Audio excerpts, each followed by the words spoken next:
ನಮ್ಮಮ್ಮ ಇರ್ಬೇಕಾದ್ರೆ 32 ವರ್ಷದ ತನಕ ಮದುವೆ ಆಗಲ್ಲ ಅಂತ ಕುಣಿತಿದ್ದೆ, ಎಲ್ಲಾರ್ಗು ಹೇಳ್ಕೊಂಡ್ಬರ್ತಿದ್ದೆ. ನಂದೇ ಫಸ್ಟ್ ಆಗೋಯ್ತು. ಯಾವುದು ಲೈಫಲ್ಲಿ ಹಿಂಗೆ ಏನೋ ಅಂತ ಏನು ಹೇಳಕ್ಕಾಗಲ್ಲ, ಗ್ಯಾರಂಟಿ. ಇನ್ಸ್ಟಾಗ್ರಾಮ್ ಅಲ್ಲಿ ಬ್ರ್ಯಾಂಡ್ ಅವರು ಕೊಡೋ ದುಡ್ಡಷ್ಟೇ ನಿಮಗೆ. ನನಗೆ ದುಡ್ಡಿನ ವಿಚಾರದಲ್ಲಿ ನಾನು ಹೆಡ್ ನನ್ ಮಗ ಅಂದ್ಬಿಟ್ಟು ನಂದು ಒಬ್ರು ಮ್ಯಾನೇಜರು ಮತ್ತೆ ಏಜೆನ್ಸಿ ಇರುತ್ತೆ. ಸೊ 4 ತಿಂಗಳು ಏನೂ ಮಾಡಿಲ್ಲ, ಬಂದಿರೋದೆಲ್ಲ ರಿಜೆಕ್ಟ್ ಮಾಡಿ ಸ್ಯಾಮ್ಸಂಗ್ ಮೊನ್ನೆ ಮಾಡಿದೆ. ಸ್ಯಾಮ್ಸಂಗ್ ಒಂದು ಒಳ್ಳೆ ಕಂಪನಿ ಅಂಡ್ ಅದ್ರ ಜೊತೆ ಅಸೋಸಿಯೇಟ್ ಆಗೋದಕ್ಕೂ ಚೆನ್ನಾಗಿರುತ್ತೆ. ಮೊನ್ನೆ ಒಂದು ಮಾಡಿದ್ದು.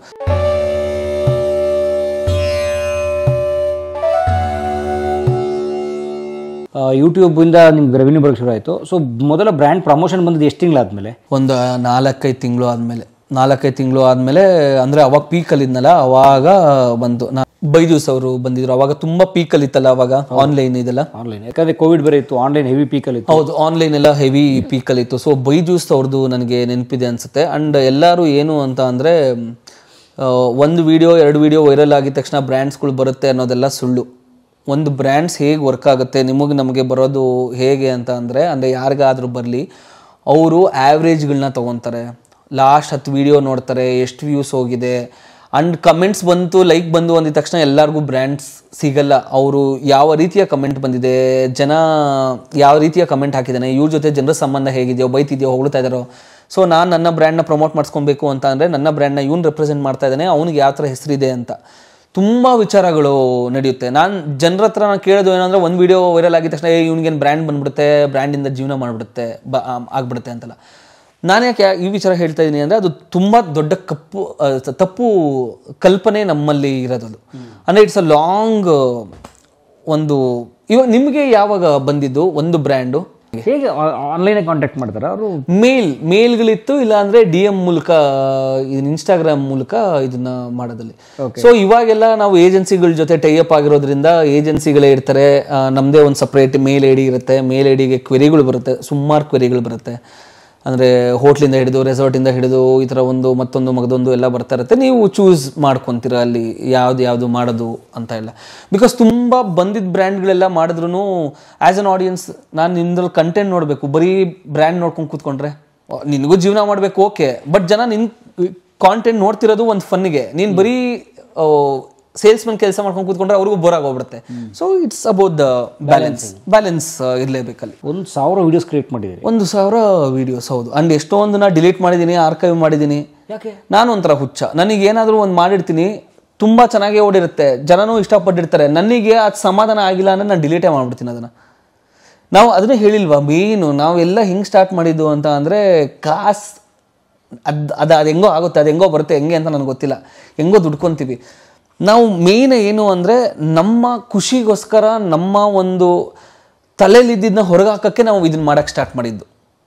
ಸೊ ಮೇಯ್ನಾಗಿ ಎಷ್ಟು ಜನ ಸಬ್ಸ್ಕ್ರೈಬರ್ಸು, ಫಾಲೋವರ್ಸ್ ಅನ್ನೋದಕ್ಕಿಂತ ನಮ್ಮ ತಲೆಯಲ್ಲಿ ಏನೋ ಇದೆ, ನಾವು ಇದನ್ನು ಹೊರಗೆ ಹಾಕೋದಕ್ಕೆ, ನಮ್ಮ ಖುಷಿಗೆ.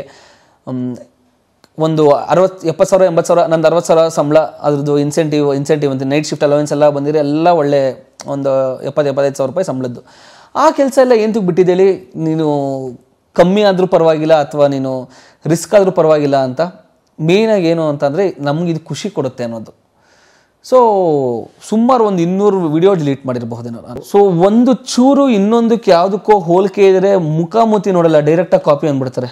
ಎಷ್ಟು ಉರಿದೋಗುತ್ತೆ ಅದಂತೂ ನಮ್ಗೊಂದೊಂದ್ಸಲ ಅಂತಂದರೆ. ಇವಾಗ ಹೇಗೆ ಅಂದರೆ, ನಾವೆಲ್ಲ ಮನುಷ್ಯರು, ನಮಗೆಲ್ಲ ಒಂದೇ ಥರ ತಲೆ ಓಡೋದು. ಇವಾಗ ನಿಮಗೆ ವಿಜಯದಶಮಿ ಅಂದರೆ ತಲೆಗೆ ಬಂದಿದ ತಕ್ಷಣ ಫಸ್ಟ್ ತಲೆಗೇನು ಬರುತ್ತೆ? ವಿಜಯದಶಮಿ, ದಸರಾ ಹಬ್ಬ. ದಸರಾ ಹಬ್ಬ ಅಂದರೆ ನಾವು ಹಿಂಗೆ ಆಚರಣೆ ಮಾಡ್ತೀವಿ, ಗೊಂಬೆ ಕೂರಿಸ್ತೀವಿ, ಆಚರಿಸ್ತೀವಿ, ಪೂಜೆ ಮಾಡ್ತೀವಿ, ಗಾಡಿಗಳು ತೊಳೆಯೋದು, ಗಾಡಿ ತೊಳಿತೀವಿ. ನಿಮ್ಮ ಮನೇಲೂ ಗಾಡಿ ತೊಳಿತೀರಾ, ನಮ್ಮ ಮನೇಲೂ ಗಾಡಿ ತೊಳೆಯೋದೆ ಅಷ್ಟೇ ತಾನೇ. ಸೊ ನೀವು ಒಂಥರ ವಿಡಿಯೋ ಮಾಡಿರ್ತೀರ, ನಾನು ಯಾಕಂದರೆ ನಮ್ಮಿಬ್ಬರು ಮನೆಯಲ್ಲಿ ನಡೀತಿರೋದೇ ಅದು. ನನಗೆ ಗೊತ್ತಿಲ್ಲದೆ ಏನು ಮಾಡ್ತಾರೆ, ನೀವು ಫಸ್ಟ್ ವಿಡಿಯೋ ಹಾಕ್ಬಿಡ್ತಾರೆ, ನೆಕ್ಸ್ಟ್ ನಾನು ವಿಡಿಯೋ ಮಾಡಿಬಿಟ್ಟಿರ್ತೀನಿ. ನಮ್ಮಿಬ್ಬರು ಮನೇಲೂ ಗಾಡಿ ತೊಳೆಯೋದೆ, ಅದೇ ಕಾಂಟೆಂಟ್ ಇಬ್ರಿಗೂ. ಏನು ಮಾಡಲ್ಲ, ಸ್ಟ್ರೈಟಾಗಿ ಬಂದ್ಬಿಟ್ಟು ನಂದು ವಿಡಿಯೋಗೆ ಅಥವಾ ನಿಮ್ಮ ವಿಡಿಯೋಗೆ ಯಾರು ಫಸ್ಟ್ ಹಾಕಿರ್ತಾರೋ ಅವರು, ನಮ್ಮಿಬ್ರು ವಿಡಿಯೋ ಹಾಕಿದ್ದೀವಿ ಅನ್ನೋ ಗೊತ್ತಿಲ್ಲ, ಕಾಪಿಡ್ ಅಂತ ಹಾಕ್ಬಿಡ್ತಾರೆ. ಅಂದರೆ ಅಷ್ಟೆಲ್ಲ ತಲೆ ಉಪಯೋಗಿಸೋಕ್ಕೂ ಹೋಗಲ್ಲ, ಬಿಕಾಸ್ ಇದು ಫಿಕ್ಷನಲ್ ಕಂಟೆಂಟ್. 2 ತಲೆ ಒಟ್ಟಿಗೆ ಬರೋಕ್ಕೆ, 2 ತಲೆ ಒಂದೇ ವಿಚಾರ 1000 ಜನಕ್ಕೆ ಹೊಳಿತಾ ಇರುತ್ತೆ ಅಲ್ಲಿ. ರಿಲೇಟಬಲ್ ಕಾಂಟೆಂಟ್ ಅಂತ ಎಂತ ಕೇಳಿದ್ರೆ ಹೇಳಿ, ನನ್ನ ತಲೆ ಇರೋದು ನಿಮ್ಮ ತಲೆಯಲ್ಲಿ ಇದೆ, ನಾನು ಅದನ್ನು ವಿಡಿಯೋ ಮಾಡಿ ತೋರಿಸ್ತಾ ಇದ್ದೀನಿ ಅಷ್ಟೇ. ಅದು ಅಂದರೆ ಸುಮಾರು ವಿಡಿಯೋಗಳಲ್ಲಿ. ಸೊ ಈ ಥರದ್ದೆಲ್ಲ ನೀವು ಎಷ್ಟು ಹುಷಾರಾಗಿರಬೇಕು ನೀವು ಅಲ್ಲಿ. ಅಂದರೆ ತುಂಬ ಕ್ವಿಕ್ ಆಗಿರಬೇಕು. ಕ್ವಿಕ್ ಆಗಿದ್ದ ಕಾರಣಕ್ಕೂ ಅದು ಅಂಡರ್ ಕುಕ್ ಆಗು ಇರಬಾರ್ದು, ಅಂದ್ರೆ ಹೆಂಗ್ ಬೇಕೋ ಬೇಕಾಬಿಟ್ಟಿಯಾಗೂ ಮಾಡಬಾರ್ದು, ಬಟ್ ಅಷ್ಟೇ ಫೋರ್ಸಲ್ಲೂ ಮಾಡಬೇಕು ಅದನ್ನ. ಇವನೇನಾದ್ರೂ ನನ್ನ ಸ್ಯಾಲ್ರಿ ಪ್ಯಾಕೇಜ್ ಕೇಳಿದ್ರೆ ಸಜೆಷನ್ ಇರ್ಲಿ, ಮೂವಿಂಗ್ ಕಾರ್ ಇಂದನೇ ತಳ್ಬಿಡ್ತಾನೆ ನನ್ನ. ನಾನು ಲಾಸ್ಟ್ ಮಂತ್ ನಂದು ತೆಗೆದು ನೋಡಿದ್ರೆ ಯಾವ್ದು ಬ್ರ್ಯಾಂಡ್ ಒಪ್ಕೊಳ್ಳಿಲ್ಲ. ಯಾಕೆ? ನನಗೆ ಎಲ್ಲೋ ಒಂದು ಕಡೆ ಅಂದರೆ ಲಾಸ್ಟ್ ಮಂತ್ ಒಂದೆರಡು ಬ್ರ್ಯಾಂಡ್ ಎಕ್ಸ್ಟ್ರಾ ಮಾಡಿಬಿಟ್ಟೆ. ಜನ ಯಾರು ಕೇಳಲ್ಲ ಪಾಪ, ಯಾಕೆ ಇದನ್ನ ಮಾಡ್ತಿದ್ಯಾ ಅಂತ ಅವ್ರಿಗೆ ಕೇಳಿದ್ರು 2 ದಿವಸಕ್ಕೆ ಮರ್ತೋಗ್ಬಿಡ್ತಾರೆ. ನಮ್ಮ ತಲೆಯಲ್ಲಿ ಕೂತಿರೋದು ನಾನು ಈ ತಿಂಗಳು ಯಾವುದೂ ಮಾಡಲ್ಲ, ನಾನು ಪ್ಯೂರ್ ಕಾಂಟೆಂಟ್ ಮಾಡ್ಕೊಂಡೇ ಇರಬೇಕು ಅಂತ. ಸೊ ಒಂದು 4 ತಿಂಗಳು ಏನೂ ಮಾಡಿಲ್ಲ, ಬಂದಿರೋದೆಲ್ಲ ರಿಜೆಕ್ಟ್ ಮಾಡಿ ಸ್ಯಾಮ್ಸಂಗ್ ಮೊನ್ನೆ ಮಾಡಿದೆ. ಸ್ಯಾಮ್ಸಂಗ್ ಒಂದು ಒಳ್ಳೆ ಕಂಪನಿ ಆ್ಯಂಡ್ ಅದ್ರ ಜೊತೆ ಅಸೋಸಿಯೇಟ್ ಆಗೋದಕ್ಕೂ ಚೆನ್ನಾಗಿರುತ್ತೆ. ಮೊನ್ನೆ ಒಂದು ಮಾಡಿದ್ದು ಮೊಬೈಲ್ ಫೋನ್ದಾ? ಮೊಬೈಲ್ ಫೋನ್ ಫೋಲ್ಡ್ ಯಾವುದು. ಸೊ ಇವಾಗ ಹೇಗೆ ಅಂತ ಅಂದರೆ ನಾನು ರೇಷಿಯೋ ಹೇಗಿರಬೇಕು ಅಂದರೆ 10:2. ನೀನು 2 ಬ್ರ್ಯಾಂಡ್ ವಿಡಿಯೋ ಮಾಡ್ತೀಯ ಅಂದರೆ ಅದಕ್ಕೆ ಅಟ್ಲೀಸ್ಟ್ 10 ವಿಡಿಯೋ ಇರಬೇಕು ಕಾಂಟೆಂಟ್. ಜನ ನಿನಗೆ ಫಾಲೋ ಮಾಡ್ತದೆ ಅದಕ್ಕೆ ಕಾಂಟೆಂಟ್ ಹಾಕು ಮೇಯ್ನಾಗಿ ಅಂತ. ತುಂಬ ಸುಮಾರು ಬ್ರ್ಯಾಂಡ್ ಡೀಲ್ಸ್ ಬರ್ತಾ ಇರುತ್ತೆ ಅಥವಾ ಎಂಕ್ವೈರೀಸ್ ಬರ್ತಾ ಇರುತ್ತೆ, ಎಲ್ಲ ಇದೇ ಕಾರಣಕ್ಕೆ ಒಪ್ಕೊಳ್ಳಲ್ಲ ಅಲ್ಲಿ. ಆದರೆ ಹೇಗೆ ನೆಗೋಸಿಯೇಷನ್ಸ್ ಇರುತ್ತಾ ಅಥವಾ ಒಂದು ಫಿಕ್ಸ್ಡ್ ಕೊಡ್ತಾರೆ ಅವರು? ನೆಗೋಸಿಯೇಷನ್ಸ್ ಇರುತ್ತೆ. ನನಗೆ ದುಡ್ಡಿನ ವಿಚಾರದಲ್ಲಿ ನಾನು ಹೆಡ್ ನನ್ನ ಮಗ ಅಂದ್ಬಿಟ್ಟು ನಂದು ಒಬ್ಬರು ಮ್ಯಾನೇಜರು ಮತ್ತು ಏಜೆನ್ಸಿ ಇರುತ್ತೆ. ಸೊ ಆ ಏಜೆನ್ಸಿಯವರು ಅವರೇ ಮಾತಾಡ್ಕೊತಾರೆ, ಇಷ್ಟು ಅಂತ ಅವರೇ ನೆಗೋಸಿಯೇಷನ್ ಮಾಡಿ ಅದ್ರಲ್ಲಿ 15% ಕಟ್ ತೊಗೊತಾರೆ. ಇದನ್ನ ಮಾಡಿದ್ರು ಕೊಲ್ಯಾಬ್ ಮಾಡಿದ್ರು FMCG ಬ್ರ್ಯಾಂಡ್ಸ್ ಅಂತಲೇ ಅಂದ್ಕೊಳ್ಳಿ. ಅಂದರೆ ನಾನು ನೋಟಿಸ್ ಮಾಡ್ದಂಗೆ ಇವಾಗ ಸ್ಯಾಮ್ಸಂಗು, ಏರ್ಟೆಲ್ಲು, ಇವಾಗ ಆ್ಯಪಲ್ಲು ಆ ಥರದ್ದೊಂದು ಕಂಪನಿಗಳು ಬರ್ತಾ ಇರುತ್ತೆ. ಅವ್ರದ್ದೊಂದು ಪ್ರಾಡಕ್ಟ್ ಬರುತ್ತೆ. ಎಷ್ಟು ನಿಮಿಷದ ವಿಡಿಯೋ ಮಾಡ್ತಾರೆ ಅವ್ರ ಬಗ್ಗೆ? ಸೊ ಇವಾಗ ನಮ್ಮ ಹತ್ರ ಕಾಮಿಡಿ ಕಾಂಟೆಂಟ್ ಕ್ರಿಯೇಟರ್ಸ್ ಹತ್ರ ಅವ್ರು ಎಕ್ಸ್ಪೆಕ್ಟ್ ಮಾಡೋದು 1.5 ನಿಮಿಷ. ನಾವು ಆದಷ್ಟು ಅದರಲ್ಲೂ ಏನು ಮಾಡ್ತೀವಿ ಅಂತ ಅಂದರೆ ಫುಲ್ ಫನ್ನಿಯಾಗಿ ರಿಲೇಟಬಲ್, ಅಂದರೆ ಇದನ್ನು ಎಂಗೇಜಿಂಗ್ ಆಗಿರಬೇಕು ಅಂತ ಆದಷ್ಟು ಟ್ರೈ ಮಾಡ್ತೀವಿ ನಾವಲ್ಲಿ. ಅಂದರೆ ಇಲ್ಲಾಂದರೆ ಸೇಲ್ಸ್ಮೆನ್ ಕೆಲಸ ಥರ ಆಗೋಗ್ಬಿಡುತ್ತೆ. ಅದು ಈಸಿನೇ, ಕೂತ್ಕೊಂಡು ಇವಾಗ ಸ್ಯಾಮ್ಸಂಗ್ ಹೊಸ ಫೋನ್ ಬಿಟ್ಟಿದ್ರೆ ನೋಡಿ ಇದ್ರಲ್ಲಿ ಫೀಚರ್ಸ್ ಹಿಂಗಿದೆ ಅಂತ ಡೈರೆಕ್ಟಾಗಿ ಹೇಳ್ಬೋದು. ಅದಕ್ಕೇನು ಒಂದು ಬ್ಲಾಗ್ ಶಾಟ್ ಇಟ್ಟರು ಮುಗ್ದೇ ಹೋಯ್ತು. ಫೋನ್ನ ಒಂದು ವಾಂಟೇಜು ಬೀರೋಲ್ಸ್ ಎಲ್ಲ ತಗೊಂಡ್ರೆ ಆಗೋಯ್ತು. ನಾವು ಆದಷ್ಟು ಅದನ್ನು ಕ್ರಿಯೇಟಿವ್ ಆಗಿ ಇಡೋದಕ್ಕೆ ಟ್ರೈ ಮಾಡೋದು. ಅಂದರೆ ಸ್ಟಾರ್ಟಿಂಗಿಂದ ಏನೋ ನಡೀತಾ ಇರುತ್ತೆ, ಟ್ವಿಸ್ಟ್ ಆಗಿ ಈ ಒಂದು ಪ್ರಾಡಕ್ಟ್ ಬರುತ್ತೆ, ಜನಕ್ಕೆ ಪ್ರಾಡಕ್ಟ್ ತಲುಪ್ದಂಗೂ ಆಗ್ಬೋದು. ಆಮೇಲೆ ಬಡ್ಡಿ ಮಗ ಏನೋ ತೋರಿಸ್ತಿದ್ದ, ಏನೋ ತೋರಿಸ್ಬಿಟ್ನಲ್ಲ ಕಳ್ಳನ ಮಗ ಅನ್ನೋ ಥರ ಒಂದು ಖುಷಿ, ಒಂದು ಸಣ್ಣ ನಗು ಬರಬೇಕು. So but again depends on the brands ಏನು ಕೇಳ್ತಾರೆ ಅಂತ. ಸೊ ರಿಕ್ವೈರ್ಮೆಂಟ್ ಇಡ್ತಾರೆ. ಕೆಲವೊಬ್ರಿಗೆ ಫಸ್ಟ್ನೇ ಸೆಕೆಂಡಿಂದನೇ ಬ್ರ್ಯಾಂಡ್ ಇರಬೇಕು. ಎಷ್ಟೊಂದು ಸಲ ನೀವು ಮಾಡಲ್ಲ ಅಂತೀರಾ, ಬಟ್ ಕೆಲವೊಂದು ಮಂತಲ್ಲಿ ನಿಮ್ಗೆ ಏನು ವ್ಯವಹಾರನೇ ಇರಲ್ಲ, ನಿಮಗೆ ಆ ಟೈಮಲ್ಲಿ ಮಾಡಲೇಬೇಕಾಗಿರುತ್ತೆ. ಅಂದರೆ ಏನು ಅಂತಂದರೆ ಸಿಕ್ಕಿದ್ದು ಬ್ರ್ಯಾಂಡ್ ನೀವು ಒಪ್ಕೊಳ್ಳಲ್ಲ, ಬಟ್ ಅವ್ರು ಹೇಳ್ದಂಗೆ ನೀವು ಮಾಡಬೇಕಾಗಿರುತ್ತೆ. ಒಪ್ಕೊಂಡ್ಮೇಲೆ ಅವ್ರು ಹೇಳ್ದಂಗೆ ಮಾಡಬೇಕು. ಒಪ್ಕೊಂಡಂಗೆ ಹೇಳ್ದಂಗೆ ಮಾಡಬೇಕು. ಬಟ್ ಏನು ಅಂತಾರೆ ಹಂಗಂತ ಯಾವ್ದ್ಯಾವುದೋ ಒಪ್ಕೊಂಡ್ಬಿಡ್ತೀವಿ ಅಂತಲ್ಲ. ಇವಾಗ ಒಂದು ಎಕ್ಸಾಂಪಲ್ ABC ಫೋನ್ ಬರುತ್ತೆ ಅಂದ್ಕೊಳ್ಳಿ. ನನಗೆ ಫೋನ್ ಕೊನೆಯಲ್ಲಿ ನಾನು ಕ್ರಿಯೇಟಿವ್ ಆಗೋದನ್ನು ಇಂಟ್ರೊಡ್ಯೂಸ್ ಮಾಡಬೇಕು ಅದನ್ನು ಆಡಿಯನ್ಸ್ಗೆ. ಬಟ್ ಅವ್ರಿಗೆ 3rd ಸೆಕೆಂಡಿಂದನೇ ಅವ್ರಿಗೆ ಬ್ರ್ಯಾಂಡ್ ಬಗ್ಗೆ ಬೇಕು. ಬ್ರ್ಯಾಂಡ್ ಚೆನ್ನಾಗೇ ಇದೆ, ಫೋನ್ ಚೆನ್ನಾಗಿದೆ, ಬಟ್ ನನಗೆ ಸ್ಟಾರ್ಟಿಂಗೇ ಅದನ್ನು ಸೇಲ್ಸ್ಮೆನ್ ಥರ ಅಥವಾ ಆನ್ ದ ಫೇಸ್ ಮಾಡೋಕ್ಕೆ ನನಗಿಷ್ಟ ಇರಲ್ಲ. ಬಟ್ ಅಂಥ ಟೈಮಲ್ಲಿ ನೀವು ತೋರಿಸ್ಲೇಬೇಕಾಗತ್ತಲ್ಲಿ. ಜನ 3ನೇ ಸೆಕೆಂಡ್ ನೋಡಿದ ತಕ್ಷಣ ಇವು ನನ್ನ ಮಗ ಈ ಕಾಸು ಮಾಡ್ಕೊತಾವನೆ. ಬಟ್ ಇದ್ರ ಒಂದು ಪ್ರಾಡಕ್ಟ್ ಹಿಂದೆ ಇಷ್ಟೆಲ್ಲ ಕತೆ ನಡೀತಾ ಇರುತ್ತೆ.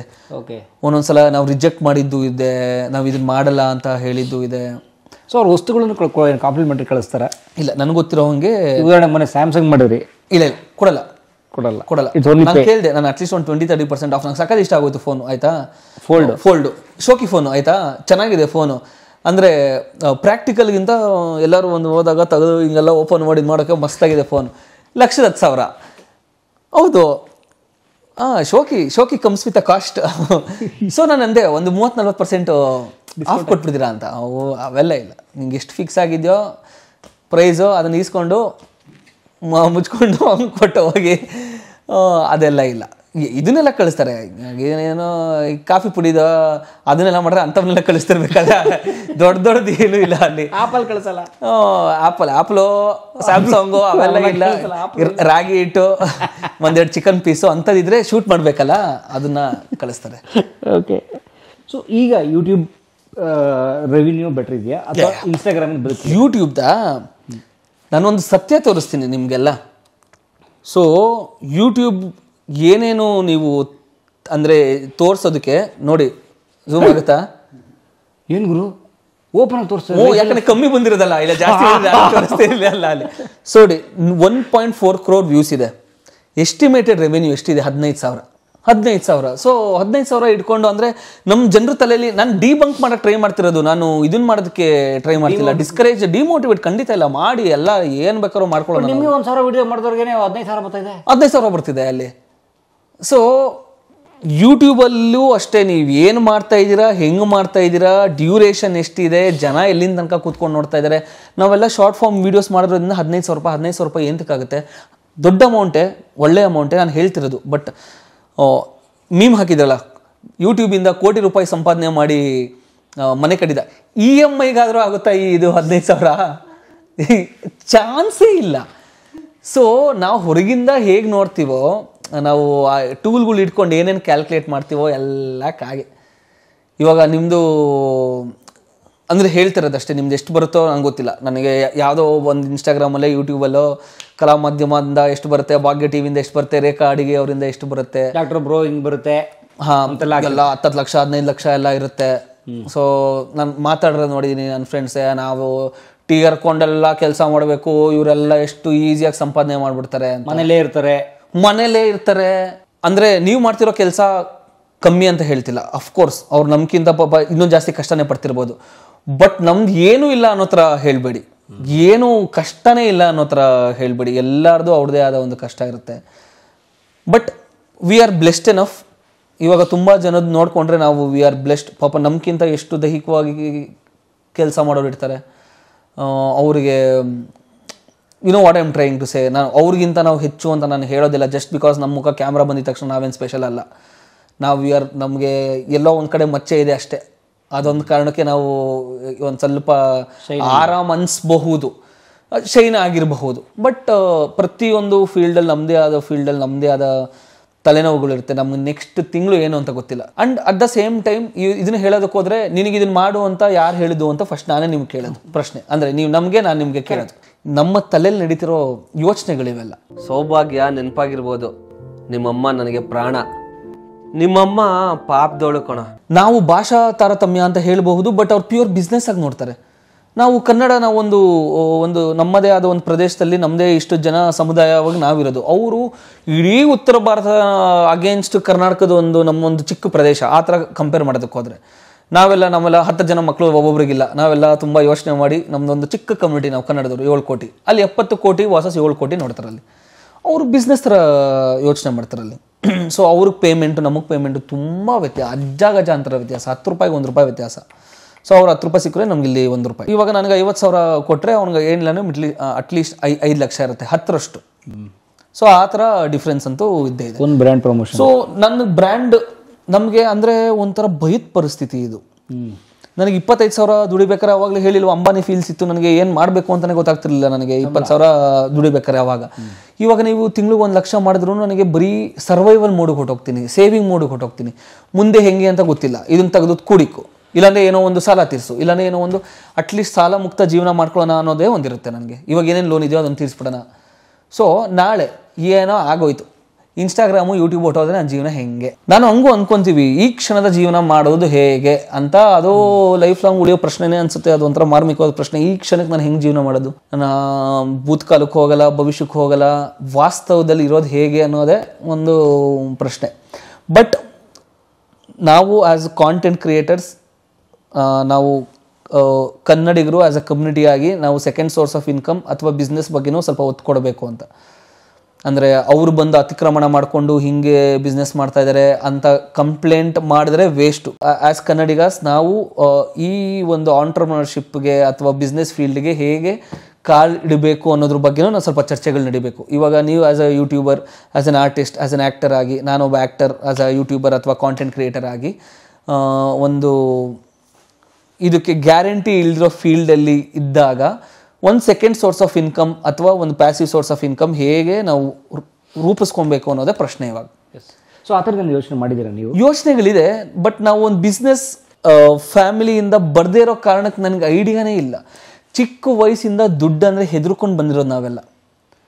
ನಮಗೆ ದುಡ್ಡಂದರೆ ಅದಕ್ಕೆ ಆಸೆ ಹುಟ್ಟಿಸಿಲ್ಲ, ಹೆದರಿಕೆ ಹುಟ್ಟಿಸಿದ್ದಾರೆ ಮನೆಗಳಲ್ಲಿ. ನೀವು ಕೂಲಂಕುಷವಾಗಿ ಯೋಚನೆ ಮಾಡೋದಕ್ಕೆ ಹೋದರೆ ನಮಗೆ ದುಡ್ಡು ಅಂದರೆ ಭಯ. ಅಂದರೆ ಜಾಸ್ತಿ ದುಡ್ಡು ಮಾಡೋದಕ್ಕೂ ಭಯ. ಎಷ್ಟೊಂದು ಜನ ರಿಸ್ಕ್ ತೊಗೊಂಡು ಎಷ್ಟೆಲ್ಲ ತಲೆ ಹೊಡೆದೋ ಏನೋ ಮಾಡಿ ಜೀವನ ಎಲ್ಲ ಮಾಡ್ತಾರೆ.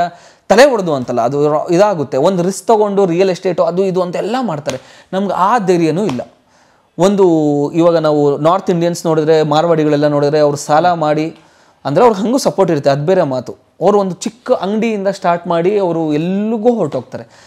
ನಮಗೆ ಚಿಕ್ಕ ವಯಸ್ಸುಗಳಿಂದ ರಿಸ್ಕ್ ತಗೊಳ್ಳೋ ಒಂದು ಬುದ್ಧಿನೇ ಹೇಳ್ಕೊಟ್ಟಿಲ್ಲ ನಮ್ಮಲ್ಲಿ ಅಂತ ನನಗೊಂದು. ಆ್ಯಂಡ್ ಮನೆಯನ್ನ ಬ್ಲೇಮ್ ಮಾಡೋದಕ್ಕಾಗಲ್ಲ, ಬಿಕಾಸ್ ಅವರು ಬೆಳೆದು ಬಂದಿರೋ ರೀತಿ ಹಾಗೆ. ರ್ಯಾಂಕ್ ತೆಗಿ ಓಕೆ, ರ್ಯಾಂಕ್ ತೆಗಿ ಎಲ್ಲ ಓಕೆ, ನೀನು ದುಡ್ಡು ಏನು ಮಾಡ್ತೀಯ? ನನಗೆ 50,000 ಬಂದರೆ 20,000 ಸಾಲ ತೀರಿಸ್ತೀನಿ, 10,000 ರೂಪಾಯಿ ಮನೆಗೆ ಇಟ್ಕೊತೀನಿ, ನೀನು 20,000 ಎಲ್ಲಿ ಇನ್ವೆಸ್ಟ್ ಮಾಡೋದು ಅಂತ ನಮ್ಮಲ್ಲಿ ಹೇಳ್ಕೊಡ್ಲಿಲ್ಲ ನನಗೆ, ನಮ್ಮೆಲ್ಲರಿಗೂ. ಹಾಂ, ಮನಿ ಮ್ಯಾನೇಜ್ಮೆಂಟ್ ಮನಿ ಇನ್ವೆಸ್ಟಿಂಗ್ ಹಿಂಗೆ ನಮ್ಗೆ ಇವಾಗಲೂ ಐಡಿಯಾ ಇಲ್ಲ. ಇವಾಗ ಸ್ವಲ್ಪ ಯೂಟ್ಯೂಬ್ ಚಾನಲ್ಗಳು ಅವರು ಇವರು ಕಾಂಟ್ಯಾಕ್ಟ್ಗಳು ಬಂದ್ಮೇಲೆ ತಿಳ್ಕೊಳಕ್ಕೆ ಟ್ರೈ ಮಾಡ್ತೀವಿ. ನಮ್ಗೆ ಇವಾಗ್ಲೂ SIP ಅಂದರೆ ಗೊತ್ತಿಲ್ಲ, ಇವಾಗಲೂ ಮ್ಯೂಚುವಲ್ ಫಂಡ್ಗೂ SIPಗೂ ಡಿಫ್ರೆನ್ಸ್ ಗೊತ್ತಿಲ್ಲ. ನಮ್ಮಲ್ಲೇ ಚೀಟಿಗಳು ಹಾಕ್ಸವ್ರೆ, ಈ ಇವರು ನಂಜಮ್ಮ ಮಂಜಮ್ಮ ಮುನಿಯಮ್ಮ ಮನೆ ಚೀಟಿ, ಮನೆ ಚೀಟಿ ಅವ್ರು ಎತ್ಕೊಂಡು ಹೋಯ್ತು ಅಂತಂದ್ರೆ ಮುಗೀತು. ಮಾಂಸಕ್ಕೊಂದು ಚೀಟಿ, ಪಟಾಕಿಗೊಂದು ಚೀಟಿ, ಅದನ್ನು ನೋಡಿದೀವಿ ನಾವು. ನಮ್ಮ ಫ್ಯಾಮಿಲಿ, ನಮ್ಮ ಅತ್ತೆ ಅವ್ರನ್ನೇ ನೋಡಿದೀನಿ. ಅವ್ರನ್ನ ಕರ್ಕೊಂಡೋಗಿ ಅಂದ್ರೆ ಹೆಂಗೆ ಅಂತಂದ್ರೆ, ಈ ನನ್ನ ಹತ್ರ ಏನೂ ಇಲ್ಲಪ್ಪ, ಏನ್ ಕಿತ್ಕೊಳ್ಳಿ ಅಂತಾರೆ ಅವರು, ಚೀಟಿ ಎತ್ಕೊಂಡು ಜಯಂದವರು. ಸೊ ಇದನ್ನ ಸುಮಾರು ಜನ ಅನುಭವಿಸಿರ್ತಾರೆ ಅನ್ಸುತ್ತೆ. ಅಂದರೆ ಹೇಗೆ ಅಂತಂದರೆ, ಬಿಕಾಸ್ ನಮಗೆ ಗೊತ್ತಿಲ್ದಿರೋದ್ರ ಬಗ್ಗೆ ನಾವು ಭಯ ಪಡ್ತೀವಿ, ಪ್ರಶ್ನೆ ಜಾಸ್ತಿ ಮಾಡ್ತೀವಿ. ಇವಾಗ ಮುನ್ನೆ ನೋಡಿರೋರು ನಾವು, ಅದಕ್ಕೆ ಅವ್ರ ಮೇಲೆ ನಮಗೆ ಇಟ್ಬಿಟ್ಟು ಅವ್ರ ಮೇಲೆ ಚೀಟಿ ಹಾಕ್ತೀವಿ. ನಾವು SIP ಬಗ್ಗೆ ಗೊತ್ತಿಲ್ಲ, ಮ್ಯೂಚುವಲ್ ಫಂಡ್ ಬಗ್ಗೆ ಗೊತ್ತಿಲ್ಲ, ಸ್ಟಾಕ್ಸ್ ಬಗ್ಗೆ ಗೊತ್ತಿಲ್ಲ. ಸೊ ನಾವು ಚಿಕ್ಕ ವಯಸ್ಸಿಂದ ನಮ್ಮ ಮಕ್ಕಳಿಗೆ ಮೇ ಬಿ ನಾವು ಮನಿ ಮ್ಯಾನೇಜ್ಮೆಂಟು, ಒಂದು ರಿಸ್ಕ್ ಟೇಕಿಂಗ್ ಪಾಠಗಳನ್ನೆಲ್ಲ ನಾವು ಹೇಳ್ಕೊಡ್ಬೇಕು ಅಂತ ಅನ್ಸುತ್ತೆ. ಅಂದ್ರೆ ಮನೇನ ಅಡ ಇಟ್ಬಿಟ್ಟು ಇದು ಮಾಡೋನ ಹತ್ರ ಹೇಳ್ಕೊಡ್ಲಿಲ್ಲ ಅಂದ್ರೂ. ಜೈನ್ ಕಾಲೇಜ್ ಹುಡುಗರ ಬಗ್ಗೆ ನನಗೆ ನನ್ನ ಫ್ರೆಂಡ್ಸ್ ಹೇಳಿದ್ದು, ಅಂದ್ರೆ ನಮ್ಮ ಫ್ರೆಂಡ್ ಯಾರೋ ಒಬ್ರು ಟೀಚರ್ ಅವ್ರು ಹೇಳಿದ್ದು, ಅವ್ನು ಕಾರಲ್ಲಿ ಬರ್ತಿದ್ದಂತೆ. ಇವ್ರು ಕುತೂಹಲ ಕೇಳಿದ್ರಂತೆ, ಅಪ್ಪನ ಕಾರೆಲ್ಲ ಇಟ್ಕೊಂಡ್ಬರ್ತೀಯ ಪೆಟ್ರೋಲ್ಗೆಲ್ಲ? ಇಲ್ಲ, ಅಪ್ಪನ ಕಾರಲ್ಲ, ನನ್ನ ಕಾರು ಅಂತ. ಸೊ ಅವ್ರ ಅಪ್ಪನೇ ಹೇಳಿದ್ರಂತೆ, ನಿನ್ಗೆ ಇಷ್ಟು ಕಾಸು ಕೊಡ್ತೀನಿ, ನೀನು ಏನ್ ಮಾಡ್ತೀಯ ನನಗೆ ಗೊತ್ತಿಲ್ಲ ಅಂತ. ಅಂಡ್ ಏನು ಅಂತಂದ್ರೆ, ಅವ್ರಿಗೆ ಚಿಕ್ಕ ವಯಸ್ಸಿಂದನೂ ಅವರ ಎನ್ವಿರಾನ್ಮೆಂಟ್ ಅಲ್ಲಿ ಬೆಳೆದಿರ್ತಾರೆ. ನಾವು ಕೆಲವು ವಿಚಾರಗಳಲ್ಲಿ ನಾವು ಒಬ್ಬೊಬ್ಬರಿಂದ ಕಲಿಯೋದಿರುತ್ತೆ. ನಾವು ಕನ್ನಡಿಗರು ಆಸ್ ಅ ಕಮ್ಯುನಿಟಿ, ನಾವು ಚಿಕ್ಕ ವಯಸ್ಸಿಂದ ನಾವು ನಮ್ಮ ಮಕ್ಕಳಿಗೆ ಅವ್ರು ಬಂದು ಅತಿಕ್ರಮಣ ಮಾಡಿದ್ರು, ಅವ್ರು ಬಂದು ನಮ್ಮ ಬಿಸ್ನೆಸ್ಗಳಲ್ಲಿ ನಮ್ಮಲ್ಲಿ ಬಿಸ್ನೆಸ್ ಮಾಡ್ತಿದ್ದಾರೆ ಅಂತ ಹೇಳೋದ್ರ ಬದಲು ನಾವು ಐ ಥಿಂಕ್ ನಮ್ಮ ಜನ್ರೇಷನ್, ನಮ್ಮ ಮಕ್ಕಳಿಗೆ ನಾವು ಅದನ್ನು ಕಲಿಸೋದಕ್ಕೆ ಸ್ಟಾರ್ಟ್ ಮಾಡಬೇಕು. ನಮ್ಮಲ್ಲಿ ಆಂಟ್ರಪ್ರಿನರ್ಶಿಪ್ ಬರಬೇಕು, ನಮ್ಮವರು ಬಿಸ್ನೆಸ್ ಮಾಡೋದಕ್ಕೆ ಸ್ಟಾರ್ಟ್ ಮಾಡಬೇಕು. ಅದರಿಂದ ಮೇ ಬಿ ನಮಗೂ ಅದೊಂದು ಭಯ ಇರುತ್ತೆ. ನಾವು ಬರೀ IT ಮೇಲೆ ಡಿಪೆಂಡ್ ಆಗಿ ಅಮೇರಿಕಾದಲ್ಲಿ ಕೂತಿರೋ ಒಂದು ಮೂಡ್ ಮೇಲೆ ನಾವು ಡಿಪೆಂಡ್ ಆಗೋ ಬದಲು ಅದ್ರ ಜೊತೆಗೆ ನಮ್ಮದು ಒಂದು ಬಿಸ್ನೆಸ್ ಅಂತ ಇದ್ರೆ ನಮಗೊಂದು ಸ್ವಲ್ಪ ನಮ್ಮ ಪ್ರದೇಶದ ಮೇಲೆ ನಮಗೂ ಹಿಡಿತಾ ಇರುತ್ತೆ. ಪರ್ಸ್ನಲಿ ಆಗಿ ನಮ್ಮ ಗ್ರೋತು ಚೆನ್ನಾಗಿರುತ್ತೆ. ಅಂಡ್ ಒಬ್ಬ ಕನ್ನಡದವರು ಒಂದು ಕಂಪನಿ ಸ್ಟಾರ್ಟ್ ಮಾಡಿದ್ರೆ ಮೇ ಬಿ ಅವ್ರು ಇನ್ನೂ 10 ಜನ ಕನ್ನಡದವ್ರು ಕೆಲಸ ಕೊಡ್ತಾರೆ ಅಂತ ಒಂದು ನಂಬಿಕೆ. ಸೀರಿಯಸ್ಲಿ ಈಗ ನೋಡಿ, ಝೆರೋದವರು ಕೇಳಿಸ್ಕೊಳ್ಳೋದಕ್ಕೆ ಎಂಥ ಚಿಕ್ಕ ಐಡಿಯಾಗಳು ಅವೆಲ್ಲ. ಸೊ ಬೇಸಿಕಲಿ ಸ್ಟಾಕ್ಸ್ ಬಗ್ಗೆ ಐಡಿಯಾ ಇಲ್ದಿರೋರಿಗೆ ಒಂದು ಪ್ಲಾಟ್ಫಾರ್ಮ್ ಬೇಕಾಗಿತ್ತು, ಅವರು ಒಂದು ಇನ್ಸ್ಟಾಗ್ರಾಮ್ ಥರ ಬೇಕಾಗಿತ್ತು, ಅವರೆಲ್ಲ ನೋಡೋದಕ್ಕೆ ಎಲ್ಲ ಹೆಂಗೆ ಅಂತ ನೋಡೋದಕ್ಕೆ ಒಂದು ಸ್ಪೇಸ್ ಬೇಕಾಗಿತ್ತು, ಹಾಕೋದಕ್ಕೆ ಒಂದು ಜಾಗ ಬೇಕಾಗಿತ್ತು. ಅವ್ರಿಗೆಲ್ಲ ಐಡಿಯಾ ಇರಲಿಲ್ಲ. ಒಂದು ಐಡಿಯಾನ ಒಂದು ಆ್ಯಪ್ ಮಾಡಿದ್ರು, ಕ್ಲಿಕ್ ಆಯ್ತು. ಆಚೆಯಿಂದ ನೋಡೋದಕ್ಕೆ ಒಂದು ಚಿಕ್ಕ ಐಡಿಯಾ ಅದು. ಸೊ ನಮ್ಮಲ್ಲೂ ಐ ಥಿಂಕ್ ನಾವು ಕಲಿಬೇಕು ಅಂಡ್ ನಮ್ಮ ಮಕ್ಳಿಗೂ ಕಲಿಸೋದಕ್ಕೆ. Enterprising and money management main ಆಗಿ ಅಂದ್ರೆ ಎಂಪ್ಲಾಯೀಸ್ನ ಕ್ರಿಯೇಟ್ ಮಾಡೋ ಬದಲು ಎಂಟರ್ಪ್ರಿನರ್ಸ್ನ ಕ್ರಿಯೇಟ್ ಮಾಡೋ ಕಡೆ. ಹೌದು. ಸೊ ಅದೊಂದು ನಾವು ಮಾಡ್ತಿರೋದು ಒಂಥರ ಆಂಟರ್ಪ್ರಿನರ್ಶಿಪ್, ಸೋಲೋಪ್ರಿನರ್ಶಿಪ್ಪೇ ಇರಬೇಕು. ಇಲ್ಲ, ಇನ್ಸ್ಟಾಗ್ರಾಮ್ ಅಲ್ಲಿ ಬ್ರ್ಯಾಂಡ್ ಅವರು ಕೊಡೋ ದುಡ್ಡಷ್ಟೇ ನಿಮಗೆ. ಸೊ ತುಂಬಾ ಜನಕ್ಕೆ ತಲೆಲಿರೋದು ಅಂತ ಅಂದ್ರೆ, ಇಷ್ಟು ವ್ಯೂ ಬಂದ್ರೆ ಇಷ್ಟು ದುಡ್ಡು ಬರುತ್ತೆ, ಅವೆಲ್ಲ ಸುಳ್ಳು. ನೀವು ಯಾರೋ ಒಬ್ರು ವೈರಲ್ ಆಗಿರೋದನ್ನ ನೋಡಿರ್ತೀರಾ, ಅವ್ರಿಗೊಂದು 50 ಮಿಲಿಯನ್ ಬಂದಿರುತ್ತೆ. 50 ಮಿಲಿಯನ್ ಎಷ್ಟೋ ಜನ ಅನ್ಕೊಂಡ್ಬಿಡ್ತಾರೆ, ಇವ್ರ ಲೈಫ್ ಸೆಟ್ಲು, 50 ಮಿಲಿಯನ್ ವ್ಯೂ ಬಂದಿರುತ್ತೆ, ಇಷ್ಟು ಕಾಸು ಬಂದ್ಬಿಡುತ್ತೆ ಅಂತ. ಅವ್ರು 1 ರೂಪಾಯೂ ಬಂದಿರಲ್ಲ. ಒಂದು ಹೆಸರು ಬಂದಿರ್ಬೋದು, ಆ ಕ್ಷಣದ ಫೇಮ್ ಬಂದಿರ್ಬೋದು, ಟ್ರಾಲ್ ಪೇಜಸ್ ಎಲ್ಲ ಟ್ರಾಲ್ ಮಾಡಿರ್ಬೋದು, ಒಂದು ಇದು ಬಂದಿರ್ಬೋದು. ಅದು ಬಿಟ್ಟು ಇನ್ಸ್ಟಾಗ್ರಾಮಲ್ಲಿ ನೀವು ಬ್ರ್ಯಾಂಡ್ ಕೊಲ್ಯಾಬ್ಗಳಿಂದ ಮಾತ್ರ ದುಡ್ಡು ಬರ್ಬೋದು ಹೊರತು ವ್ಯೂಸಿಂದ ಏನೂ ಇದಾಗಲ್ಲ. ಬಟ್ ನಿಮಗೆ ಕೊಲ್ಯಾಬ್ ವಿಡಿಯೋ ಮಾಡ್ತೀರಿ ಪರ್ ಮಂತ್? 1 ಇಲ್ಲ 2. That's all. ಡೈಲಿ ಮಾಡಲ್ಲ. ಐ ವಿಶ್ ಅಂದರೆ ಯಾವಾಗಾದರೂ ಲಾಸ್ಟ್ ಮಂತ್ ಒಂದು 2-3 ಮಾಡಿದ್ದು, ಆದರೂ ಲಾಸ್ಟ್ 2-3 ತಿಂಗಳು ಏನೂ ಮಾಡಿರಲಿಲ್ಲ. ಸೊ ಆವ್ರೇಜ್ ನೋಡ್ರೆ 1-2 ಒಂದು ಎರಡು ಅಟ್ಲೀಸ್ಟ್ ನನಗೆ ಚೆನ್ನಾಗಿ ಏನಾದ್ರು ವರ್ಕೌಟ್ ಆಗಬೇಕು ಅಂದರೆ 2 ಮಾಡಿದ್ರೆ ಓಕೆ. ಅಂದರೆ it again depends on individual. ಒಬ್ಬೊಬ್ರು ಜಾಸ್ತಿ ಮಾಡ್ತಾರೆ, ಒಬ್ಬೊಬ್ರು ಕಮ್ಮಿ ಮಾಡ್ತಾರೆ, ಯಾವುದೂ ತಪ್ಪಿಲ್ಲ. ಒಂದೊಂದು ಬ್ರ್ಯಾಂಡವರು ಒಂದೊಂದು ಥರ ಕೊಡ್ತಾರೆ. ಒಬ್ಬರು ತುಂಬ ಜಾಸ್ತಿ ಕೊಡ್ತಾರೆ, ಒಬ್ಬರು ತುಂಬ ಕಮ್ಮಿ ಕೊಡ್ತಾರೆ. ಆ್ಯಂಡ್ ಆ ತಿಂಗಳು ನಿಮ್ಮದು ಪರಿಸ್ಥಿತಿ ಹೆಂಗಿನ ಇದೆ ಅನ್ನೋದ್ರ ಮೇಲೆ ನೀವು ಒಪ್ಕೊಳ್ಳೋದು, ರಿಜೆಕ್ಟ್ ಮಾಡೋದು, ಅದು ನಿಮಗೆ ಇದು ಅಲ್ಲ. ಈ ಕ್ಷಣಕ್ಕಂತೂ ನನಗೆ ಭಯ ಇಲ್ಲ. ಬಟ್ ಯಾವಾಗಲೂ ಮುಂದೆ ಏನು ಅನ್ನೋ ಒಂದು ಪ್ರಶ್ನೆ ಇದ್ದೇ ಇದೆ. ದುರಹಂಕಾರ ಬರುತ್ತೆ, ಒಂದು ರಿಲ್ಯಾಕ್ಸ್ ಬರುತ್ತೆ, ನನಗೆ ಗೊತ್ತು ಅಂತ. ನಾಳೆ ಹೊಸ ಕ್ರಿಯೇಟರ್ ಬರ್ತಾನೆ, ಸಕ್ಕತ್ತ ಮಾಡ್ತಾನೆ, ಅವನಷ್ಟೇ ರಿಲೆವೆಂಟಾಗಿ ನೀವು ನಿಂತ್ಕೊಬೇಕು. ನಿಮ್ಮ ಹಳೇದನ್ನ ಹೊಸದನ್ನ ಮಾಡಕ್ಕೆ ಹೋದ್ರೆ ಹೊಸ ಪ್ರಯತ್ನನೂ ಜನ ಫಸ್ಟ್ ತಿರಸ್ಕಾರ ಮಾಡ್ತಾರೆ. ಹಳೇದನ್ನ ಮಾಡೋದಕ್ಕೆ ಹೋದ್ರೂ ತಿರಸ್ಕಾರ ಮಾಡ್ತಾರೆ. ಮಾಡಿದ್ನೇ ಮಾಡ್ತಿದ್ಯಾ ಅನ್ನೋ ಥರ ಹೇಳ್ತಾರೆ. ಹೊಸದನ್ನು ಮಾಡೋದಕ್ಕೆ ಹೋದರೆ ನಿಂದು ಹಳೆ ಥರದ್ದು ಮಾಡ್ತಾ ಇಲ್ಲ ಅಂತ ಹೇಳ್ತಾರೆ. ಈ ಬ್ಯಾಲೆನ್ಸ್ ಎಲ್ಲ ಮೇಂಟೈನ್ ಮಾಡಿಕೊಂಡು ನಾವೇನಾದ್ರು ಒಂದು ಮಾಡ್ತೀವಲ್ಲ, ಅದೇ ಮಜಾ, ಅದೇ ಚಾಲೆಂಜ್. ಬ್ಯೂಟಿಫುಲ್ ಥಿಂಗ್, ಅದೇ ಬ್ಯೂಟಿಫುಲ್ ಥಿಂಗ್. ಯಾವಾಗ ಮೊಬೈಲ್ ನೋಡ್ಕೊಂಡು ಕಿಸಿ ಅಂತಿದ್ದೋ ನಂಗೆ ಅವಾಗೇ ಡೌಟ್ ಬಂತು. ಮದ್ವೆಗೆ ಮುಂಚೆ ನಂಗೆ ಹುಡುಗಿದ್ ಕಂಡ್ರೇನೆ ಆಗಲ್ಲ ಅಂತಿದ್ದೆ. ನಿಮ್ಮ ಮದುವೆ ಆಗಿದೆ ಯಾವ ವರ್ಷ? 2015 ಏಪ್ರಿಲ್ ಮೇ 20ನೇ ತಾರೀಕು ಮದುವೆ ಆಗಿದ್ದು. ಅರೇಂಜ್ ಮ್ಯಾರೇಜು, ನನ್ನ ಫ್ಯಾಮಿಲಿಯವ್ರು ಯಾರೋ ತೋರಿಸಿ, ಸೊ ಪ್ರಾಪರ್ ಅರೇಂಜ್ ಮ್ಯಾರೇಜ್ ಇದು. 1 ವರ್ಷದ ಒಳಗಡೆ ಮದುವೆ ಮಾಡಬೇಕು ಅಂತ ಹೇಳಿದ್ರಂತೆ. ಅಂದರೆ 1 ವರ್ಷದ ಒಳಗಡೆ ಮದುವೆ ಆಗಿಲ್ಲ, ಅಟ್ಲೀಸ್ಟ್ ಒಂದು ಎಂಗೇಜ್ಮೆಂಟ್ ಯಾರೋ ಮಾಡಿಟ್ಬೇಕು ಅಂತ. ಇಲ್ಲಾಂದರೆ ತಿರ್ಗಾ 5 ವರ್ಷನೋ 10 ವರ್ಷನೋ ಏನೋ ಮದುವೆ ಆಗಲ್ಲ, ಟೈಮ್ ಸರಿಗಿಲ್ಲ, ಅದು ಇದು ಅಂತೆಲ್ಲ ಹೇಳ್ತಾರಲ್ಲ. ಸೊ ಅದು ಆಗಿದ್ದಕ್ಕೆ 25, 24, 25 ವರ್ಷದೊಳಗಡೆ ಇದು ಮಾಡಿದ್ದು. ನೋಡಿ ಹೆಂಗೆ ವರ್ಕ್ ಆಗುತ್ತೆ. ನಮ್ಮಮ್ಮ ಇರ್ಬೇಕಾದ್ರೆ 32 ವರ್ಷದ ತನಕ ಮದುವೆ ಆಗಲ್ಲ ಅಂತ ಕುಣಿತಿದ್ದೆ, ಎಲ್ಲರಿಗೂ ಹೇಳ್ಕೊಂಬರ್ತಿದ್ದೆ. ನಂದೇ ಫಸ್ಟ್ ಆಗೋಯ್ತು. ಸೊ ಯಾವುದು ಲೈಫಲ್ಲಿ ಹಿಂಗೆ ಏನೋ ಅಂತ ಏನು ಹೇಳೋಕ್ಕಾಗಲ್ಲ, ಗ್ಯಾರಂಟಿ. 32 ವರ್ಷಕ್ಕೆ ಮದುವೆ ಆಗ್ತೀನಿ ಅಂದವನು 32 ವರ್ಷಕ್ಕೆ ಆಗಲೇ ಮಗ ಸ್ಕೂಲ್ಗೆ ಹೋಗ್ತಾವನೆ ಅಲ್ಲಿ ಹಿಂಗೆ. ಸೊ ಹಿಂಗೆ ಮಾಡ್ತೀನಿ, ಹಿಂಗೆ ಆಗುತ್ತೆ, ಅವೆಲ್ಲ ಸುಳ್ಳು. ಲೈಫಲ್ಲಿ ಯಾವಾಗ ಏನು ಬೇಕಾದ್ರೂ ಆಗ್ಬೋದು. ಒಳ್ಳೆತನ ಅಂದರೆ ವಿಚಾರವಾಗಿ, ಕೆಟ್ಟ ವಿಚಾರವಾಗಿ ಯಾವಾಗ ಏನು ಬೇಕಾದ್ರೂ ಆಗ್ಬೋದು. ಸಿನಿಮಾದಲ್ಲಿ ಏನಾರು ಆ್ಯಕ್ಟ್ ಮಾಡಿದ್ರಾ? ಮಾಡಿ ಒಂದು 6-7 ಸಿನಿಮಾ ಆಗಿರಬಹುದು. ಒಂದು ಧನಂಜಯ್ ಅವ್ರದ್ದು ಮಾನ್ಸೂನ್ ರಾಗ, ಆಮೇಲೆ ಅಭಿಷೇಕ್ ಶೆಟ್ಟಿ ಅವ್ರದ್ದು ಗಜಾನನ ಗ್ಯಾಂಗು, ಒಂದು ಚಂದು ಅವ್ರ ಜೊತೆ ದ್ವಿಪಾತ್ರ ಅಂತ, ಆಮೇಲೆ ಒಂದು 3-4 ಸಿನಿಮಾ ಮಾಡಿದ್ದೀನಿ, ಅದು ರಿಲೀಸ್ ಆಗಿಲ್ಲ. ಸೊ ಈ ಥರ ಇದೆ. ಬಟ್ ಏನು ಅಂತಂದರೆ ತುಂಬ ಅಲ್ಲೊಂದು ಅವಕಾಶಗಳು ಬರ್ತಾ ಇರುತ್ತೆ. ಸದ್ಯಕ್ಕೆ ಅದನ್ನ ನಂಬ್ಕೊಂಡು ಲೈಫ್ ಲೀಡ್ ಮಾಡೋದಕ್ಕೆ ಆಗಲ್ಲ. ಬಿಕಾಸ್ ಇವಾಗ ವರ್ಷಕ್ಕೆ 1 ಸಿನಿಮಾ ಬರುತ್ತೆ ಅಂದ್ಕೊಳ್ಳಿ, ಒಂದು 2-3 ದಿವಸ ಶೂಟಿಂಗ್ ಇರುತ್ತೆ, ಚಿಕ್ಕ ಕ್ಯಾರೆಕ್ಟರು.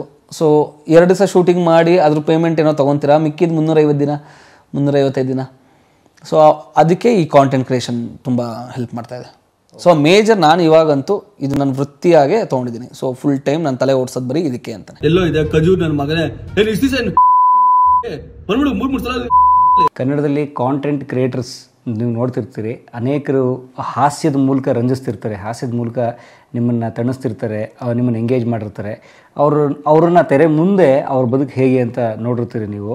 ಆದರೆ ಅದ್ರ ಹಿಂದೆ ಎಷ್ಟೆಲ್ಲ ಕಥೆ ಇರುತ್ತೆ, ಎಷ್ಟು ಜರ್ನಿ ಇರುತ್ತೆ, ಎಷ್ಟು ನೋವಿನ ಬದುಕಿರುತ್ತೆ, ಎಷ್ಟು ನಲಿವಿನ ಬದುಕು ಇರುತ್ತೆ ಅಂತ ಗೊತ್ತಾಗ್ತಿರುತ್ತೆ. ಜೊತೆಗೆ ನಗಿಸುವವನ ಹಿಂದೆ ಎಷ್ಟೆಲ್ಲ ಓದಿರುತ್ತೆ ಅಂತ ನೀವು ನೋಡಿದ್ರೆ, ಯಾಕಂದರೆ ಅವ್ರ ಸಾಹಿತ್ಯ, ಬದುಕು, ಅನುಭವ, ಹೋರಾಟ ಎಲ್ಲವೂ ಇರ್ತವೆ. ಸೊ ಅದೆಲ್ಲವೂ ಒಂದು ಕ್ರಿಸ್ಟಲೈಸ್ ಆಗೋದು ಅಂತಾರಲ್ಲ, ಒಂದು ಹರಳುಗಟ್ಟಿ ಆಮೇಲೆ ನಿಮಗೊಂದು ಹಾಸ್ಯದ ತುಣುಕಾಗಿ ಹೊರಗಡೆ ಬರ್ತಿರುತ್ತೆ. ಸೊ ಆ ರೀತಿ ನಮ್ಮನ್ನು ರಂಜಿಸ್ತಿರುವಂಥ ನನ್ನ ಅಚ್ಚುಮೆಚ್ಚಿನ ಕಾಂಟೆಂಟ್ ಕ್ರಿಯೇಟರ್, ಹಾಸ್ಯಗಾರ ನಮ್ಮ ರಘು ವೈನ್ ಸ್ಟೋರ್. ಸರ್ ಭಾಳ ಧನ್ಯವಾದ ರಘು ಸರ್. ಥ್ಯಾಂಕ್ ಯು ನನ್ನ ಜೊತೆ ಮಾತಾಡಿದ್ದಕ್ಕೆ.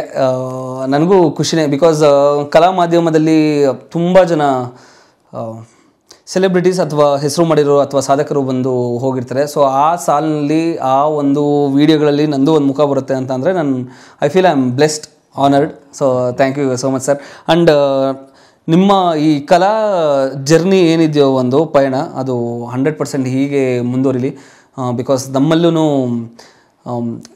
ಸುಮ್ಮನೆ ಇವಾಗ ಒಂದು ಪ್ರಶ್ನೆ ಕೇಳಬೇಕು, ಒಂದು ಏನಾದ್ರು ವೀಡಿಯೋಸ್ ಮಾಡಬೇಕು ಅಂದರೆ ಒಂದು ಕ್ಯಾಮ್ರಾ, ಒಂದು ಎಡಿಟಿಂಗು, ಒಂದು ಲೈಟ್ ಅಷ್ಟೇ ಅಲ್ಲ ಅದು. ಅದರಿಂದ ನಿಮ್ಮದು ತುಂಬ ಒಂದು ಪ್ರೋಸೆಸ್ ಹಿಂದೆ ಇರುತ್ತೆ. ಆ್ಯಂಡ್ ನೀವು ತುಂಬ ಓದ್ಕೊಂಡಿದ್ದೀರಾ. ಆ್ಯಂಡ್ ಆ ಸೈಡ್ ಆಫ್ ಪರಮ್ ಕೂಡ ಕರೆಕ್ಟ್ ಟೈಮ್ಗೆ ಹೊರ ಬರಲಿ. Thank you and all the best. ಇಬ್ರಿಗೂ ಆಲ್ ದ ಬೆಸ್ಟ್. ಕಲಾ ಮಾಧ್ಯಮದ ಎಲ್ಲಾ ಎಪಿಸೋಡುಗಳು ನಿಮಗೆ ಸಿಗಬೇಕು ಅಂತಂದ್ರೆ ಕಲಾ ಮಾಧ್ಯಮ ಯೂಟ್ಯೂಬ್ ಚಾನೆಲ್ನ ಸಬ್ಸ್ಕ್ರೈಬ್ ಮಾಡಿ, ಬೆಲ್ ಐಕಾನ್ನ ಕ್ಲಿಕ್ ಮಾಡಿ, ತಪ್ಪದೇ ಮಾಡಿ. ಈ ವಿಡಿಯೋ ನೋಡಿದ್ದಕ್ಕೆ ನಿಮಗೆ ತುಂಬಾ ಧನ್ಯವಾದಗಳು. ಪುಸ್ತಕಗಳನ್ನ ಓದು ಮನಸ್ಸನ್ನ ಅರಳಿಸುತ್ತೆ, ಬುದ್ಧಿಯನ್ನು ಚುರುಕು ಮಾಡುತ್ತೆ, ಕಾಣದ ಹೊಸ ಲೋಕವನ್ನು ಪರಿಚಯಿಸುತ್ತೆ. ಹಾಗಾಗಿ ಓದುವ ಸಂಸ್ಕೃತಿ ಹೆಚ್ಚಾಗ್ಲಿ. ಧನ್ಯವಾದ.